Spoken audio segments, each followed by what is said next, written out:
Critical section എന്താണ്, raise condition എന്ന് പറഞ്ഞാൽ എന്താണ്, ഈ ക്രിട്ടിക്കൽ സെക്ഷൻ വന്നു കഴിഞ്ഞാൽ അതിനെ ഹാൻഡിൽ ചെയ്യാനുള്ള നമ്മുടെ സൊല്യൂഷൻ എന്താണ്, ഇത്രയും കാര്യങ്ങൾ നമുക്ക് നോക്കാം. അപ്പം ഈ ക്രിട്ടിക്കൽ സെക്ഷനിലോട്ട് വരുന്നതിന് മുമ്പ് നമുക്കറിയാം നമ്മുടെ പ്രോസസ്സുകൾ, നമ്മുടെ സിസ്റ്റത്തിലുള്ള പല പ്രോസസ്സുകളും കോപ്പറേറ്റിംഗ് പ്രോസസ്സുകളാണ്. കോപ്പറേറ്റിംഗ് പ്രോസസ്സ് എന്ന് പറഞ്ഞു കഴിഞ്ഞാൽ അറിയാം അല്ലേ, ഈ പ്രോസസ്സുകൾക്ക് പലപ്പോഴും ഡേറ്റ ഷെയർ ചെയ്യും. ഈ ഡേറ്റ ഷെയർ ചെയ്യുമ്പോൾ ഉള്ള പ്രശ്നം എന്താണെന്ന് വെച്ചാൽ രണ്ട് പ്രോസസ്സുകളും ഡേറ്റയെ അപ്ഡേറ്റ് ചെയ്യുന്നതാണ് എങ്കിൽ കൺകറൻ്റായിട്ട് ഇവർ രണ്ടുപേരും ആ സെയിം ഡേറ്റ, ആ ഷെയർഡ് ഡേറ്റയെ ആക്സസ് ചെയ്യുമ്പം ഡേറ്റ ഇൻകൺസിസ്റ്റൻസി വരാം.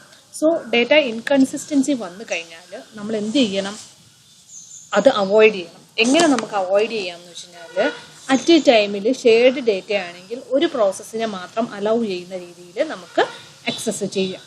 ഓക്കെ, ഇനി നമുക്ക് ഈ സിനാരിയോ ഈ പറഞ്ഞ സിനാരിയോ എന്ന് വെച്ചാൽ കൺകറന്റ് പ്രോസസ്സുകൾ ഒരു ഷെയർഡ് ഡേറ്റ ആക്സസ് ചെയ്യുന്ന ഒരു സിനാരിയോ നമുക്ക് നോക്കാം.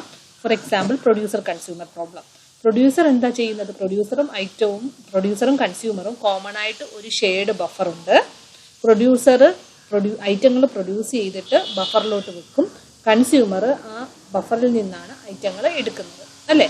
അപ്പം നമുക്ക് എത്ര നമ്പർ ഓഫ് ഐറ്റംസ് ഈ ബഫറിലുണ്ട് എന്ന് കീപ് ട്രാക്ക് ചെയ്യാൻ വേണ്ടിയിട്ട്, അല്ലെങ്കിൽ നമുക്ക് അതിൻ്റെ ഒരു കൗണ്ട് എടുക്കാൻ വേണ്ടിയിട്ട് നമ്മളൊരു കൗണ്ടർ സെറ്റ് ചെയ്യും. ഇനിഷ്യലി ബഫർ എംറ്റി ആവുന്ന കണ്ടീഷനിൽ കൗണ്ടിൻ്റെ വാല്യൂ 0 അല്ലേ. പ്രൊഡ്യൂസർ ഓരോ ഐറ്റവും പ്രൊഡ്യൂസ് ചെയ്യുമ്പോൾ കൗണ്ട് നമ്മൾ കൂട്ടണം. എത്ര ഐറ്റം ബഫറിലുണ്ടെന്ന് നമ്മൾ കീപ്പ് ചെയ്യാൻ വേണ്ടിയിട്ടാണല്ലോ ഈ കൗണ്ടർ വേരിയബിൾ കീപ്പ് ചെയ്യുന്നത്. കൺസ്യൂമർ ഓരോ ഐറ്റവും കൺസ്യൂം ചെയ്യുന്ന സമയത്ത് നമ്മൾ ഈ കൗണ്ടർ ഡിക്രിമെൻറ്റ് ചെയ്യണം അല്ലേ. അപ്പം നമുക്ക് ആ ഒരു സിറ്റുവേഷൻ ആദ്യം ഒന്ന് നോക്കാം. ഒരു ഐറ്റം, അപ്പം ആദ്യം എന്താ ചെയ്യുന്നത്, പ്രൊഡ്യൂസറിൻ്റെ കറസ്പോണ്ടിങ് കോഡാണ് നിങ്ങൾ ഈ കാണുന്നത്. പ്രൊഡ്യൂസർ ഒരു ഐറ്റം പ്രൊഡ്യൂസ് ചെയ്യുന്നതിന് മുമ്പ് അയാൾ ചെക്ക് ചെയ്യേണ്ട കണ്ടീഷൻ എന്താണ്, ബഫർ ഫുള്ളാണെന്ന്. ബഫർ ഫുള്ളാണെങ്കിൽ അയാൾക്ക് ഐറ്റം പ്രൊഡ്യൂസ് ചെയ്ത് ബഫറിലോട്ട് സ്റ്റോർ ചെയ്യാൻ പറ്റത്തില്ല. സോ ആ കണ്ടീഷനാണ് നമ്മൾ while count is equal to buffer size എന്ന് പറയുന്നത്. എപ്പോഴെങ്കിലും ഈ കണ്ടീഷൻ ട്രൂ ആണ് എങ്കിൽ നമ്മളിവിടെ ഈ ഇൻഫിനിറ്റ് ലൂപ്പിൽ നിൽക്കത്തതേ ഉള്ളൂ, താഴോട്ട് പോകത്തില്ല. മനസ്സിലായോ? അപ്പം ഒരു പ്രൊഡ്യൂസർ ഐറ്റം പ്രൊഡ്യൂസ് ചെയ്ത് കഴിഞ്ഞിട്ട് അത് ബഫറിലോട്ട് സ്റ്റോർ ചെയ്യുന്നതിന് മുമ്പ് അദ്ദേഹം ആദ്യം ചെക്ക് ചെയ്യുന്നതെന്ന് വെച്ചാൽ ബഫർ ഫുള്ളാണോ. ബഫർ ഫുള്ളാണ് എങ്കിൽ ഈ ലൂപ്പിൽ ഇൻഫിനിറ്റ് ആയിട്ട് കിടക്കത്തേ ഉള്ളൂ. ഈ കണ്ടീഷൻ വീണ്ടും ചെക്ക് ചെയ്യും. ഇവിടെ തൊട്ട് താഴെയുള്ള സ്റ്റേറ്റ്മെന്റ് ഒന്നുമില്ല, സെമിക്കോളൻ ആയതുകൊണ്ട് ഈ ഇൻഫിനിറ്റ് ലൂപ്പിൽ കിടക്കത്തതേ ഉള്ളൂ. ഓക്കെ, ഇനി അഥവാ count is equal to buffer size, buffer കപ്പാസിറ്റിയുടെ അത്രയും നമ്മുടെ കൗണ്ട് എന്ന് പറഞ്ഞാൽ number of items in the ബഫറും ബഫർ കപ്പാസിറ്റിയും സെയിം അല്ല എങ്കിൽ നമ്മൾ ഇവിടെ വന്നിട്ട് ബഫർ ഓഫ് ഇന്നിലോട്ട് എന്നുവെച്ചാൽ ബഫറിലോട്ട് നമ്മൾ എന്ത് ചെയ്യും, ഈ പ്രൊഡ്യൂസ് ചെയ്ത ഐറ്റം സ്റ്റോർ ചെയ്യും. എന്നിട്ട് ഇൻ എന്തായി, ഇൻ +1 ആയി എന്ന് വെച്ചാൽ നെക്സ്റ്റ് അഡ്വാൻസ്ഡ് ഫ്രീ പൊസിഷനിലോട്ട് ഇൻ പോയിന്റ് ചെയ്തു. എന്നിട്ട് കൗണ്ട് ഒന്ന് കൂട്ടി. കൗണ്ട് കൂട്ടുന്ന എന്തിനു വേണ്ടിയിട്ടാണ്, ഇപ്പോൾ ഒരു ഐറ്റം പ്രൊഡ്യൂസ് ചെയ്തു എന്ന് നമ്മൾ കൗണ്ട് ഇൻഫർമേഷൻ വെച്ചിട്ടാണ് നമ്മൾ അറിയുന്നത്. ഇങ്ങനെ എത്ര ഐറ്റം ഉണ്ടെന്ന് നമുക്ക് ഈ കൗണ്ട് വേരിയബിൾ നോക്കുമ്പോൾ അറിയാം. ബഫറിൽ എത്ര ഐറ്റം ഉണ്ടെന്ന് എന്താണ് ഈ കൗണ്ട് വേരിയബിൾ നമുക്ക് നോക്കുമ്പോൾ അറിയാം. ഇതേപോലെ തന്നെ കൺസ്യൂമർ പ്രോസസ്സ് എന്താ ചെയ്യുന്നത്, കൗണ്ട് ഈസ് ഈക്വൽ ടു 0 ആണ് എങ്കിൽ അതിൻ്റെ അർത്ഥം എന്താണ്, ബഫർ എംറ്റി ആണ്. അങ്ങനെയാണെങ്കിൽ കൺസ്യൂമർ പ്രോസസ്സിന് കൺസ്യൂം ചെയ്യാൻ പറ്റത്തില്ല. ഇനി അയാൾക്ക് കൺസ്യൂം ചെയ്യാൻ പറ്റുമ്പോൾ അയാൾ എന്താ ചെയ്യുന്നത്, ഐറ്റം കൺസ്യൂം ചെയ്തതിന് ശേഷം കൗണ്ട് വേരിയബിൾ ഒന്ന് കുറയ്ക്കും. എന്ന് വെച്ചാൽ number of items in the buffer ഒന്ന് കുറഞ്ഞു എന്നുള്ള ഇൻഫർമേഷൻ അപ്ഡേറ്റ് ചെയ്യും. ഓക്കെ, അപ്പം അതാണ് നിങ്ങൾ ഈ കാണുന്നത്. കൗണ്ട് 0 ആണ് എങ്കിൽ ബഫർ എംറ്റി ആണ്. അങ്ങനെയാണെങ്കിൽ കൺസ്യൂമർ ഒന്നും ചെയ്യേണ്ട, കൺസ്യൂമർ ഇവിടെ ഈ ലൂപ്പിൽ കിടക്കത്തതേ ഉള്ളൂ. അതല്ല, കൗണ്ട് നോട്ട് ഈക്വൽ ടു 0 ആണ് എങ്കിൽ some item is in the buffer എന്നാണ് അതിൻ്റെ മീനിങ്. സോ അയാൾ എന്ത് ചെയ്യും, ബഫറിൽ നിന്ന് ഒരു ഐറ്റം എടുത്തു. ഔട്ട് പോയിന്റ് ചെയ്യുന്ന എന്താണ്, ഫസ്റ്റ് ഫുൾ പൊസിഷൻ. അവിടെ നിന്ന് ഫസ്റ്റ് ഫുൾ പൊസിഷനിൽ നിന്ന് ഒരു ഐറ്റം എടുത്ത് നമ്മൾ എടുക്കുകയാണ്, ബഫറിൽ നിന്ന് എടുക്കുകയാണ്. എന്നിട്ട് ഔട്ട് അഡ്വാൻസ് ചെയ്ത് നെക്സ്റ്റ് പൊസിഷനിലോട്ട് പോയി കൗണ്ട് ഒന്ന് കുറച്ചു. ഇതാണ് നമ്മുടെ പ്രൊഡ്യൂസർ കൺസ്യൂമർ സിനാരിയോ. ഇനി നമ്മൾ വിചാരിക്കുകയാണ് ഈ കൗണ്ടർ വേരിയബിൾ ഉണ്ടല്ലോ, ഈ കൗണ്ട് എന്ന് പറയുന്ന ഓപ്പറേഷൻ എന്ന് പറയുന്നത് ഈ അറ്റോമിക് ആയിട്ടല്ല ഇത് സിസ്റ്റത്തിൽ ഇംപ്ലിമെന്റ് ചെയ്തിരിക്കുന്നത്. നമ്മൾ സിംപ്ലി കൗണ്ട് ++ എന്ന് പറഞ്ഞു കഴിഞ്ഞാൽ ഇൻബിൽറ്റ് ആയിട്ട് അവിടെ നടക്കുന്നത് എന്താണെന്ന് വെച്ചാൽ രജിസ്റ്റർ 1 എന്ന് പറയുന്ന നമ്മുടെ രജിസ്റ്റർ CPU-ൻ്റെ ഒരു രജിസ്റ്ററിലോട്ട് നമ്മുടെ കൗണ്ടറിലുള്ള ഇപ്പോൾ ഉള്ള വാല്യൂ സേവ് ആവുകയും രജിസ്റ്റർ ഒന്ന് കൂട്ടുകയും കൗണ്ടിലോട്ട് ആ കൂട്ടിയ വാല്യൂ റീസ്റ്റോർ ചെയ്യുകയാണ് സംഭവിക്കുന്നത്.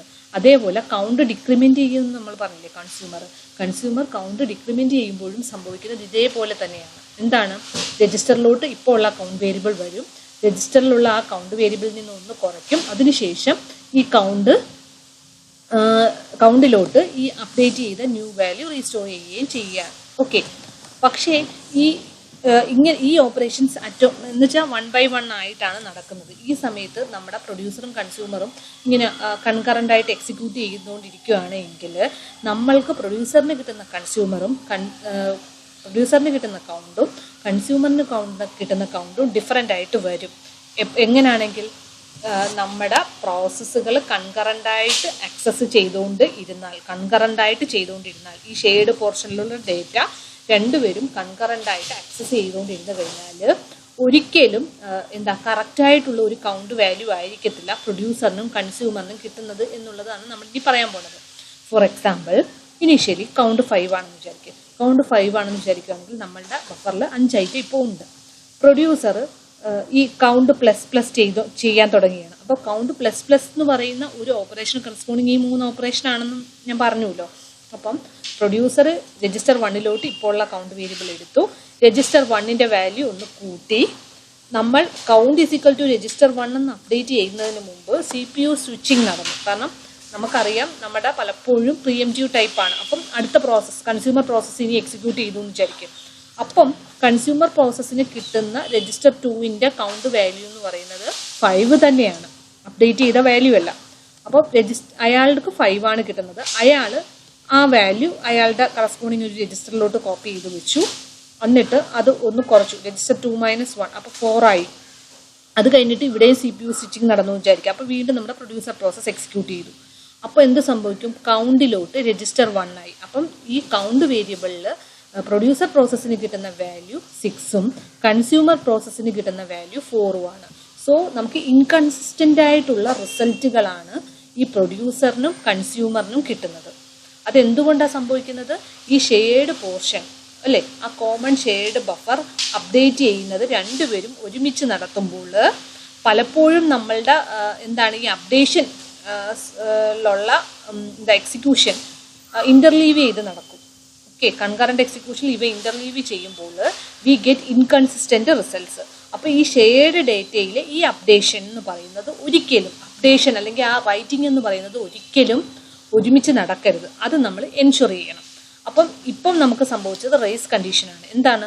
Several process access and manipulate the same data നമ്മൾ കൺകറൻ്റായിട്ട് ആക്സസ് ചെയ്ത് മാനിപ്പുലേറ്റ് ചെയ്തപ്പോൾ the outcome of the execution depends on the particular order in which the access takes place. This condition is called race condition. അപ്പം ഈ condition നമ്മൾ എന്തെന്ന് പറയും? Raise condition എന്ന് പറയും. നമ്മൾ ആ കോമൺ ആയിട്ട് ആക്സസ് ചെയ്ത ആ ഷെയർഡ് ഡേറ്റ പാർട്ടിനെയാണ് നമ്മൾ എന്തെന്ന് പറയുന്നത്? ക്രിട്ടിക്കൽ സെക്ഷൻ എന്ന് പറയുന്നത്. അപ്പം ക്രിട്ടിക്കൽ സെക്ഷൻ എന്ന് പറഞ്ഞാൽ പ്രോസസ്സുകൾ കോമൺ ആയിട്ട് ഷെയർ ചെയ്യുന്ന അല്ലെ അപ്ഡേറ്റ് ചെയ്യുന്ന ആക്സസ് ചെയ്യുന്ന ആ ഷെയർഡ് ഡേറ്റ പാർട്ടിനെയാണ് നമ്മൾ എന്തെന്ന് പറയുന്നത്? ക്രിട്ടിക്കൽ സെക്ഷൻ എന്ന് പറയുന്നത്. അപ്പം ക്രിട്ടിക്കൽ സെക്ഷനിൽ എന്ന് വെച്ചാൽ നമ്മുടെ പ്രോഗ്രാമിൽ കോമൺ ആയിട്ട് ഷെയർഡ് ചെയ്യുന്ന പാർട്ടിന് നമ്മൾ ക്രിട്ടിക്കൽ സെക്ഷൻ എന്ന് പറയും. മൾട്ടിപ്പിൾ പ്രോസസ് ഷെയർ ചെയ്യുന്ന ഒരു റിസോഴ്സ് മൾട്ടിപ്പിൾ പ്രോസസ്സുകൾ ഷെയർ ചെയ്യുന്ന ഒരു ഏരിയ ഉണ്ടെങ്കിൽ നമ്മൾ അതിനെ പറയും ക്രിട്ടിക്കൽ സെക്ഷൻ പാർട്ട് എന്ന് പറയും. പിന്നെ നമുക്ക് പ്രോഗ്രാമിൻ്റെ ഈ ഷെയർ ചെയ്യാത്ത പോർഷൻസിനെ നമ്മൾ റിമൈൻഡർ സെക്ഷൻ എന്ന് പറയും. ഇനി നമ്മൾ ഒരു ക്രിട്ടിക്കൽ സെക്ഷനിൽ ഒരു പ്രോസസ്സ് എൻട്രി ചെയ്യുന്നതിന് മുമ്പ് നമ്മൾ അതിൻ്റെ എൻട്രി നമുക്ക് അങ്ങോട്ട് കയറാൻ വേണ്ടുന്ന പെർമിഷൻസ് നമ്മൾ ചെക്ക് ചെയ്യണം. അതിനെ നമ്മൾ എൻട്രി സെക്ഷൻ എന്ന് പറയും.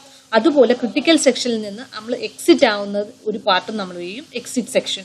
സാധാരണ എൻട്രി സെക്ഷനിൽ ആ ഏത് ഷെയർഡ് ഡേറ്റയാണോ ആക്സസ് ചെയ്യുന്നത് ആ റിസോഴ്സ് അക്വയർ ചെയ്യുന്ന കോഡുകളാണ് നമ്മൾ എൻട്രി സെക്ഷനിലോട്ട് എഴുതുന്നത്. അത് കഴിഞ്ഞിട്ട് പിന്നെ നമ്മൾ നമ്മുടെ ക്രിട്ടിക്കൽ സെക്ഷൻ അല്ലെങ്കിൽ ആ ഷെയർഡ് പാർട്ടിൽ നമ്മുടെ എക്സിക്യൂഷൻ നടക്കും. അതിനുശേഷം നമ്മൾ ആക്സസ് ചെയ്ത റിസോഴ്സുകൾ റിലീസ് ചെയ്യുന്ന പാർട്ടായിരിക്കും നോർമലി ഈ എക്സിറ്റ് സെക്ഷൻ എന്ന് പറയുന്നത്. ഓക്കെ, അപ്പോൾ ഓരോ പ്രോസസ്സുകൾ ഇപ്പം എൻ്റെ കയ്യിൽ 3 പ്രോസസ്സുകളുണ്ട്. ഈ 3 പ്രോസസ്സുകളും കോമൺ ആയിട്ട് ഒരു ഷെയർ ചെയ്യുന്ന ഒരു ഏരിയ ഉണ്ട് എങ്കിൽ പ്രോസസ് 1ഉം പ്രോസസ് 2നും പ്രോസസ് 3നും ഈ ഡേറ്റ ഷെയർ ചെയ്യുന്ന പാർട്ടിൻ്റെ അവിടെ ഒരു എൻട്രി സെക്ഷൻ ഉണ്ടാവും. ആ എൻട്രി സെക്ഷൻ എന്താണ് ഉറപ്പുവരുത്തുന്നത്? അറ്റ് എ ടൈം ഈ നമ്മൾ 3 പേരാണ് ഷെയർ ചെയ്യുന്നതെങ്കിൽ അതിനകത്ത് ഒരാളെ മാത്രമേ അലൗ ചെയ്യുള്ളൂ എന്നുള്ള രീതിയിൽ ഒരു കോഡ് നമ്മൾ എൻട്രി സെക്ഷനിൽ എഴുതേണ്ടി വരും. ഓക്കെ, അത് കഴിഞ്ഞിട്ട് നമ്മളുടെ ക്രിട്ടിക്കൽ സെക്ഷൻ പാർട്ടിൽ എക്സിക്യൂട്ട് ചെയ്ത് കഴിഞ്ഞാൽ നമ്മളിപ്പോൾ അവിടെ ഇല്ല എന്നുള്ള കാര്യം ഒരു അപ്ഡേഷൻ അവിടെ കൊടുക്കേണ്ടി വരും അല്ലേ. അപ്പോൾ അതിന് കറസ്പോണ്ടിങ് ഒരു സെറ്റ് ഓഫ് കോഡ്സ് എക്സിറ്റ് സെക്ഷനിൽ നമ്മൾ എഴുതാറുണ്ട്. ഓക്കെ. അപ്പം നമ്മൾ റിലീസ് ചെയ്യുന്ന അല്ലെ നമ്മൾ അക്വയർ ചെയ്ത റിസോഴ്സുകളെല്ലാം റിലീസ് ചെയ്യുന്ന പാർട്ടാണ് ഈ എക്സിറ്റ് സെക്ഷൻ എന്ന് പറയുന്നത്. നമ്മൾ ഒരു എൻഷുർ ചെയ്യേണ്ടത് എന്താണെന്ന് വെച്ചാൽ ക്രിട്ടിക്കൽ സെക്ഷൻ പാർട്ടിൽ അല്ലെങ്കിൽ ഷെയർഡ് ഡേറ്റ അപ്ഡേഷൻ നടക്കുന്ന പാർട്ടിൽ അറ്റ് എ ടൈമിൽ ഒരു പ്രോസസ്സുകൾ വരുന്നു അല്ലെ ഒരു പ്രോസസ്സ് മാത്രമേ ഉള്ളൂ എന്ന് എൻഷുർ ചെയ്യണം. അല്ലെങ്കിൽ എന്താ സംഭവിക്കുന്നത്, പല പ്രോസസ്സുകൾക്കും പല ഡേറ്റ വാല്യൂസ് കിട്ടും അല്ലെ ഇൻകൺസിസ്റ്റന്റ് റിസൾട്ട്സ് കിട്ടും. നമ്മൾ വിചാരിക്കുന്ന റിസൾട്ട് അല്ല നമുക്ക് കിട്ടുന്നത്. അപ്പം നമുക്ക് കുറച്ചുകൂടി ഇതിനെ നമുക്ക് കുറച്ചുകൂടി മാത്തമാറ്റിക്കലി ഇങ്ങനെ പറയാം. Consider A system with n processes P1, P2 up to Pn-1. So each process has a critical section. Critical section means a segment of code where the processes are changing the common variables or updating the variable or writing a file, etc. When one process is in its critical section, no other may be in its critical section. ഒരു process critical സെക്ഷനിലോട്ട് കയറുമ്പോൾ we have to ensure that no other process is accessing in this critical section. So we have to design a protocol. നമ്മളപ്പോൾ ഒരു protocol design ചെയ്താൽ മാത്രമേ നമുക്ക് at A ടൈമിൽ ഒരു പ്രോസസ്സുകൾ മാത്രം ക്രിട്ടിക്കൽ സെക്ഷനിൽ എൻട്രി ചെയ്യുന്നു എന്ന് ഉറപ്പാക്കാൻ പറ്റത്തുള്ളൂ. അതാണ് നമ്മൾ എൻട്രി സെക്ഷനിലും ഉറപ്പാക്കുന്നത്. ക്രിട്ടിക്കൽ സെക്ഷൻ കയറി കഴിഞ്ഞാൽ നമ്മൾ റിലീസ് ചെയ്യുന്ന പാർട്ട് എക്സിറ്റ് സെക്ഷൻ. ഇനി നമ്മൾ കോമൺ ആയിട്ട് ഷെയർ ചെയ്യാത്ത ക്രിട്ടിക്കൽ സെക്ഷൻ അല്ലാത്ത നമ്മുടെ സെഗ്മെന്റ്സ് ഓഫ് കോഡിനെ നമ്മൾ റിമൈൻഡർ സെക്ഷൻ എന്നും പറയാറുണ്ട്. അപ്പം നമ്മളുടെ ഒരു ജനറൽ സ്ട്രക്ചർ, ഒരു ക്രിട്ടിക്കൽ സെക്ഷൻ ഉള്ള ഒരു പ്രോസസ്സിന്റെ ജനറൽ സെക്ഷനിൽ എപ്പോഴും ഒരു എൻട്രി സെക്ഷനും ഉണ്ടാവും, പിന്നെ നമ്മുടെ ക്രിട്ടിക്കൽ സെക്ഷൻ പാർട്ട് നമ്മുടെ കോമൺ ഷെയർ ചെയ്യുന്ന പാർട്ടും, പിന്നെ എക്സിറ്റ് സെക്ഷൻ പാർട്ടും, പിന്നെ നമ്മുടെ റിമൈൻഡർ പ്രോഗ്രാമും ആയിരിക്കും നോർമലി ഉണ്ടാവുക. അപ്പോൾ എന്താണ് ഒരാൾ ക്രിട്ടിക്കൽ സെക്ഷൻ എന്ന് ചോദിച്ചാൽ, it is a code segment where the shared variables can be accessed. പിന്നെ ഒരു കാര്യം എന്ന് വെച്ചാൽ അവിടെ അറ്റോമിക് ആണ് ആക്ഷൻ. അവിടെ നടക്കുന്ന ആക്ഷന്റെ ഇടയ്ക്ക് CPU സ്വിച്ചിങ് നടക്കുന്നില്ല. The atomic action is recorded in critical section. Moreover, only one process can execute in its critical section at a time. All other processes have to wait to execute in their critical section. ഇനി നമുക്ക് ഈ critical section problem ഉണ്ട് എങ്കിൽ നമുക്ക് എങ്ങനെയാണ് അതിനെ solve ചെയ്യുക എന്ന് വെച്ചാൽ, എങ്ങനെയാണ് സോൾവ് ചെയ്യുക എന്ന് പറഞ്ഞാൽ അറ്റ് എ ടൈമിൽ ഒരാൾക്ക് മാത്രം അനുവദിക്കുക, ബാക്കിയുള്ളവരെ നമ്മൾ ലിമിറ്റ് ചെയ്യുക, പക്ഷേ നമ്മുടെ പ്രോസസ്സുകൾ കംപ്ലീറ്റ് ചെയ്യുക. ഇത് എൻഷുർ ചെയ്യുന്നത് എങ്ങനെയാണ്? അപ്പം മെയിൻലി 3 രീതിയിലാണ്. ഒന്നെന്ന് പറയുന്നത് ഒരു പ്രോസസ് PI ഈസ് എക്സിക്യൂട്ടിങ്, അതിൻ്റെ ഭാഗത്തുള്ള ക്രിട്ടിക്കൽ സെക്ഷൻ പാർട്ടിൽ അത് എക്സിക്യൂട്ട് ചെയ്യാൻ തുടങ്ങുമ്പോൾ no other process can be executing in their critical section. വേറൊരു പ്രോസസ്സും ക്രിട്ടിക്കൽ സെക്ഷനിൽ എക്സിക്യൂട്ട് ചെയ്യാൻ അനുവദിക്കത്തില്ല. ഇതിനെ നമ്മൾ പറയും മ്യൂച്വൽ എക്സ്ക്ലൂഷൻ. മ്യൂച്വൽ എക്സ്ക്ലൂഡ് ചെയ്യുകയാണ്. ഓക്കെ. ഇനി അടുത്ത നമ്മൾ എൻഷുർ ചെയ്യേണ്ടത് പ്രോഗ്രസ്. പ്രോഗ്രസ് എന്താണെന്ന് ആദ്യം വായിക്കാം. If no process is in its critical section, ഒരു പ്രോസസ്സും ഇപ്പോൾ ക്രിട്ടിക്കൽ സെക്ഷനിലില്ല, some other process wish to enter their critical sections, then only those processes that are not executing in their remainder section can participate in deciding which will enter the critical section next, and this selection cannot be postponed indefinitely. എന്ന് പറഞ്ഞു കഴിഞ്ഞാൽ നമ്മൾ ഇപ്പോൾ ഒരു critical section ഒരു process P1 എന്ന് പറയുന്ന ഒരു പ്രോസസ്സ് എക്സിക്യൂട്ട് ചെയ്ത് കഴിഞ്ഞു, അയാൾ അത് കഴിഞ്ഞ് അതിൻ്റെ പുറത്തിറങ്ങി റിമൈൻഡർ സെക്ഷൻ എക്സിക്യൂട്ട് ചെയ്തുകൊണ്ടിരിക്കുകയാണ്. അപ്പം വേറൊരു പ്രോസസ്സ് ക്രിട്ടിക്കൽ സെക്ഷനിലോട്ട് എത്താൻ ആഗ്രഹിക്കുകയാണ്. അങ്ങനെയാണ് എങ്കിൽ നമ്മൾ ഇനി ഈ നമ്മളിപ്പോൾ റൺ ചെയ്ത് റിമൈൻഡറിൽ നിൽക്കുന്ന പ്രോസസ്സിനും ക്രിട്ടിക്കൽ സെക്ഷനിൽ ഇനിയും കയറേണ്ട ആവശ്യമുണ്ടെന്ന് വിചാരിക്കുക. ഇപ്പം വന്ന പ്രോസസ്സിനും ക്രിട്ടിക്കൽ സെക്ഷൻ ഉണ്ട് എങ്കിൽ നമുക്ക് ഇപ്പം വന്ന പ്രോസസ്സിനായിരിക്കണം നമ്മൾ ക്രിട്ടിക്കൽ സെക്ഷൻ കൊടുക്കേണ്ടത്. എന്നുവെച്ചാൽ പ്രോഗ്രസ് ഉണ്ടായിരിക്കണം. എപ്പോഴും ഒരേ ആൾക്ക് തന്നെ ക്രിട്ടിക്കൽ സെക്ഷൻ കൊടുത്തുകൊണ്ടിരിക്കാൻ പാടില്ല. ഒരു പ്രോസസ്സും ക്രിട്ടിക്കൽ സെക്ഷനിലില്ല, ഒരു പ്രോസസ്സും ക്രിട്ടിക്കൽ സെക്ഷനിലില്ല.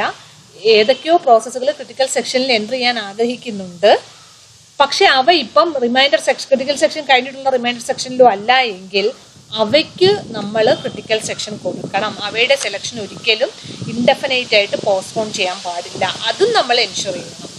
ഇല്ലെങ്കിൽ എന്താ സംഭവിക്കുന്നത്, സെയിം പ്രോസസ്സിന് തന്നെ എപ്പോഴും ക്രിട്ടിക്കൽ സെക്ഷൻ കിട്ടിക്കൊണ്ടിരിക്കും. ഓക്കെ. ഇനി ബൗണ്ടഡ് വെയിറ്റിംഗ്, അടുത്ത കണ്ടീഷൻ. ബൗണ്ടഡ് വെയിറ്റിംഗ് എന്ന് പറയുന്നത് A bound must exist on the number of time that other process are allowed to enter their critical section after a process has made a request to enter its critical section and before that request is granted. Bound എന്ന് പറഞ്ഞാൽ ഒരു പ്രോസസ്സിന് critical സെക്ഷനിൽ കയറാനുള്ള ഒരു bound നമ്മൾ set ചെയ്യണം. എപ്പോഴും അയാൾക്ക് മാത്രം അവസരം കൊടുത്തുകൊണ്ടിരിക്കരുത് എന്നുള്ളതാണ് മീനിങ്. ഒരു ബൗണ്ട് കൊടുക്കണം. ആ ബൗണ്ട് കൊടുത്താൽ മാത്രമേ ബാക്കിയുള്ള പ്രോസസ്സുകൾക്ക് ക്രിട്ടിക്കൽ സെക്ഷനിൽ കയറാനുള്ള ഒരു ഇത് കിട്ടത്തുള്ളൂ. മനസ്സിലായോ? A bound must exist on the number of time that other processes are allowed to enter after a process has made a request to അപ്പോൾ ഒരു പ്രോസസ്സ് ക്രിട്ടിക്കൽ സെക്ഷനിൽ എൻ്റർ ചെയ്യാൻ റിക്വസ്റ്റ് ചെയ്തു.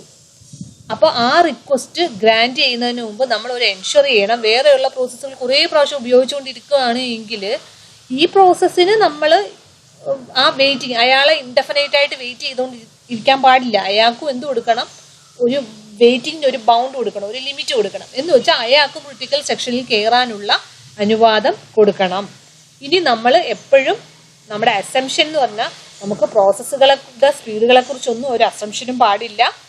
നമ്മൾ അസ്യൂം ചെയ്യുക ഓരോ പ്രോസസ്സുകൾക്കും ഒരു നോൺ സീറോ സ്പീഡിൽ എക്സിക്യൂട്ട് ചെയ്യാൻ കഴിയുന്നു എന്നുള്ളത്. അപ്പം ഓപ്പറേറ്റിംഗ് സിസ്റ്റം ഈ ക്രിട്ടിക്കൽ സെക്ഷനുകളെ ഹാൻഡിൽ ചെയ്യുന്നത് രണ്ട് അപ്രോച്ചിലും ഹാൻഡിൽ ചെയ്യാറുണ്ട്. പ്രിഎംറ്റീവും non പ്രിഎംറ്റീവ് approach.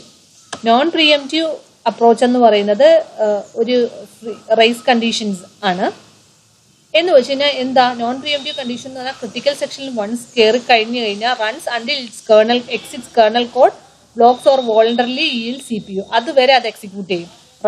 Until it exits the kernel mode. അപ്പോൾ ഓപ്പറേറ്റിംഗ് സിസ്റ്റം കേർണൽ മോഡിലോട്ടാണല്ലോ വർക്ക് ചെയ്യുന്നത്. ഒന്നെങ്കിൽ അത് ഫുള്ള് റൺ ചെയ്ത് തീരുന്നിടം വരെ അത് കേർണൽ മോഡിൽ എക്സിറ്റ് ചെയ്യും, അല്ലെ അത് ബ്ലോക്കായി കിടക്കും, അല്ലെങ്കിൽ വോളണ്ടറി ആയിട്ട് CPU റിലീസ് ചെയ്യും. ഓക്കെ. പ്രിഎംറ്റീവ് നിങ്ങൾക്ക് അറിയാം, പ്രിയംഷൻ ഫോഴ്സ്ഫുള്ളി ഡിഅലോക്കേറ്റ് ചെയ്യുന്ന ടൈപ്പാണ്. ഇനി നമുക്ക് ക്രിട്ടിക്കൽ സെക്ഷൻ പ്രോബ്ലത്തിന്റെ ഒരു 2 പ്രോസസ് സൊല്യൂഷൻ നോക്കാം. 2 പ്രോസസ്സുകൾ മാത്രമേ ഉള്ളൂ എന്ന് വിചാരിക്കാം, P0യും P1ഉം. ഓക്കെ.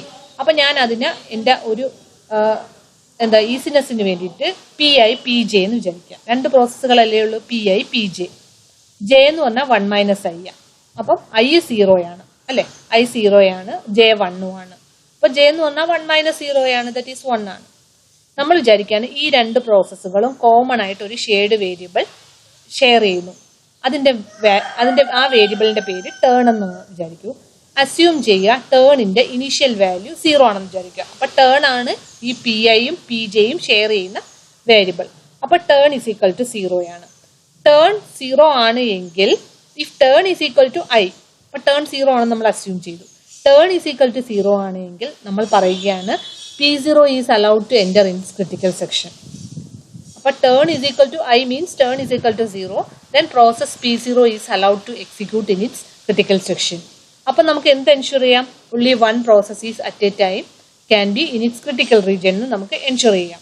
അത് കഴിഞ്ഞിട്ട് ഈ പ്രോസസ്സ് പുറത്തിറങ്ങുമ്പോൾ അയാൾ എന്താക്കി സെറ്റ് ചെയ്യും? ടേൺ ഈസ് ഈക്വൽ ടു 1 ആക്കി സെറ്റ് ചെയ്യും. അപ്പൊ ഇനി അടുത്ത ആർക്കാണ് ചാൻസ്? P1-നാണ് ചാൻസ്. അപ്പൊ P1-ല് ടേൺ ഈസ് ഈക്വൽ ടു എന്താണ്? ഇപ്പോൾ ഉള്ള J ആവും. ഓക്കെ. അപ്പം PJക്ക് അലൗഡ് ടു എക്സിക്യൂട്ട്. അപ്പം അത് കഴിഞ്ഞ് P1 കഴിഞ്ഞ് കഴിയുമ്പോൾ വീണ്ടും എന്ത് ചെയ്യും? ടേൺ എന്താക്കും? 0 ആക്കും. അപ്പൊ ഇങ്ങനെ 0യും 1ഉം ഓൾട്ടർനേറ്റിംഗ് ആയിട്ട് ഈ പ്രോസസ്സുകൾ ചെയ്തുകൊണ്ടിരിക്കും. അപ്പൊ ഇതിന്റെ ഡിസഡ്വാൻറ്റേജ് ഇതാ, ഒരു പ്രോസസ്സിന് തന്നെ ഇപ്പൊ P0ക്ക് തന്നെ 2 പ്രാവശ്യം ക്രിട്ടിക്കൽ സെക്ഷനിൽ എൻ്റർ ചെയ്യണമെന്ന് വിചാരിച്ചാൽ അടുപ്പിച്ച് പറ്റില്ല. കാരണം P0 എക്സിക്യൂട്ട് ചെയ്ത് കഴിഞ്ഞിട്ടേ P1-ന് പറ്റത്തുള്ളൂ, P1 കഴിഞ്ഞിട്ടേ P0ക്ക് പറ്റത്തുള്ളൂ. ഓക്കെ. ഇനി അടുത്ത ഡിസഡ്വാൻറ്റേജ് നോക്കാം. ടേൺ 0 ആണ്. ടേൺ ഇപ്പോൾ 0 ആണ്. P1-ന് ക്രിട്ടിക്കൽ സെക്ഷനിൽ കയറണം. ടേൺ 0 ആയതുകൊണ്ട് P0ക്ക് കയറാതെ ആർക്ക് കയറാൻ പറ്റത്തില്ല? P1-ന് കയറാൻ പറ്റത്തില്ല. P1 cannot do so even though P0 made its remainder section. P0 remainder സെക്ഷനിലാണെങ്കിൽ പോലും P1-ന് ഒരിക്കലും ഈ ക്രിട്ടിക്കൽ സെക്ഷനിൽ കയറാൻ പറ്റത്തില്ല. അപ്പം അതിന്റെ കറസ്പോണ്ടിങ് കോഡാണ് ഈ കൊടുത്തേക്കുന്നത്. കോഡാണ് ഞാൻ പറഞ്ഞത്. ഈ നമ്മളിപ്പം പറഞ്ഞ 2 പ്രോസസ് സൊല്യൂഷൻ. അപ്പൊ ഇനിഷ്യലി നമ്മൾ പറഞ്ഞു I 0 ആണ്. അപ്പൊ P0 വന്നു. ഇത് പ്രോസസ് 0ക്ക് കറസ്പോണ്ടിങ് ഉള്ള കോഡാണ്. അപ്പൊ P0 വന്നു. P0 വന്നു കഴിഞ്ഞാൽ ഉടനെ ഇയാൾ ചെക്ക് ചെയ്യുന്നത് എന്താ? While turn not equal to 0 ആണോ എന്ന് നോക്കി. ടേൺ നോട്ട് ഈക്വൽ ടു 0 ഈ കണ്ടീഷൻ ഫോൾസ് അല്ലേ? ഓക്കെ. അപ്പം ഈ P0 എന്ത് ചെയ്യാം? ധൈര്യമായിട്ട് ക്രിട്ടിക്കൽ സെക്ഷനിൽ കോഡ് എക്സിക്യൂട്ട് ചെയ്യാം. അത് കഴിഞ്ഞാൽ ഉടനെ അയാൾ എന്താക്കും? Turn is equal to J ആക്കും. ദറ്റ് ഈസ് ടേൺ ആൻഡ് Jയുടെ വാല്യൂ എത്ര? 1 ആക്കും. എന്നിട്ട് അയാൾ റിമൈൻഡർ സെക്ഷനിലോട്ട് പോകും. അപ്പൊ ഇതിന് കറസ്പോണ്ടിങ് പി ജെയുടെ കോഡ് എങ്ങനെ, പ്രോസസ് ജെയുടെ കോഡ് ഇവിടെ ഇതിന് കറസ്പോണ്ടിങ് പ്രോസസ് ജെയുടെ code while turn not equal to J. ഇവിടെ ഈ ഐ കാണുന്നിടത്തെല്ലാം ജെ ആക്കുക, ജെ കാണുന്നിടത്തെല്ലാം ഐ ആക്കുക. അപ്പം പി ജെക്ക് കറസ്പോണ്ടിങ് കോഡുണ്ട്. അങ്ങനെയാണ് എങ്കിൽ ഇത് 2 പ്രോസസ് സൊല്യൂഷൻ ആണ്. ഇതിന്റെ പ്രത്യേകത എന്ന് പറയുന്നത് അറ്റ് എ ടൈം ഒരു പ്രോസസ്സ് മാത്രം ക്രിട്ടിക്കൽ സെക്ഷനിൽ നിന്ന് എൻഷുർ ചെയ്യുന്നുണ്ട്. പക്ഷേ ഡിസഡ്വാൻറ്റേജ് എന്താന്ന് വെച്ച് കഴിഞ്ഞാൽ ഫസ്റ്റ് ഏത് പ്രോസസ്സാണോ തുടങ്ങുന്നത് P0 ആണ് എങ്കിൽ P0 കഴിയുമ്പോൾ P1ന്, P1 കഴിയുമ്പോൾ P0ക്ക്, അങ്ങനെ ഒരു സ്ട്രിക്റ്റ് ഓൾട്ടർനേഷൻ ഉണ്ട്. ഇനി P0ക്ക് തന്നെ വീണ്ടും ഒന്നുകൂടി ചെയ്യണമെന്നുണ്ടെങ്കിൽ ദാറ്റ് ഈസ് നോട്ട് പോസിബിൾ. അപ്പം ഇത്രയും നിങ്ങൾ ഒന്ന് വീഡിയോ കാണുക, കണ്ട് നോട്ട്ബുക്കിൽ നിങ്ങൾ എന്തെഴുതുക, നോട്ടുകൾ പ്രിപ്പയർ ചെയ്ത് എഴുതുക. Okay, thank you.